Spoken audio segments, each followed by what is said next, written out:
Crimson art creations వీక్షకులకు మరి ఒకసారి స్వాగతము.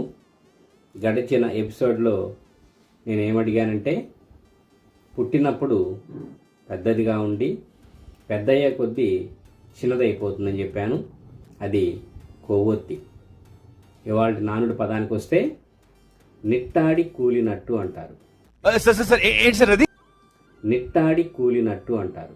నిట్టాడి లేదా నిట్టాడు లేదా నిట్రాడి అని కూడా అంటారు.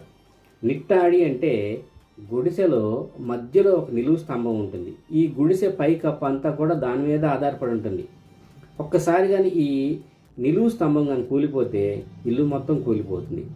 అయితే ఇంటి పెద్ద లేదా బరువు బాధ్యతలు మోసే వ్యక్తి చనిపోతే ఆ సందర్భంలో వాడతారు ఈ నిట్టాడి కూలినట్టు అని.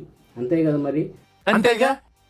బరువు బాధ్యతలు మోసే వ్యక్తి చనిపోతే ఆ కుటుంబం అంతా కూడా కూలిపోతుంది, చిన్నాభిన్నం అయిపోతుంది. అందుకని ఇంటి పెద్ద చనిపోయినప్పుడు నిట్టాడి కూలినట్టు అయిపోయింది వాళ్ళ కుటుంబం అని అంటారు. మరి ఇవాళ పజిల్కి వద్దాము. ఇవాళ పజిల్ ఏంటంటే, నిండుగా ఉన్నప్పుడు తేలిగ్గా ఉంటుంది, నిండుగా ఉన్నప్పుడు తేలిగ్గా ఉంటుంది, ఖాళీగా ఉన్నప్పుడు బరువుగా ఉంటుంది. ఏంటది? కామెంట్ రూపంలో తెలియజేయగలరు. సబ్స్క్రైబ్ చేయండి, షేర్ చేయండి, లైక్ చేయండి. మీ క్రిమ్షన్ ఆర్ట్ క్రియేషన్స్.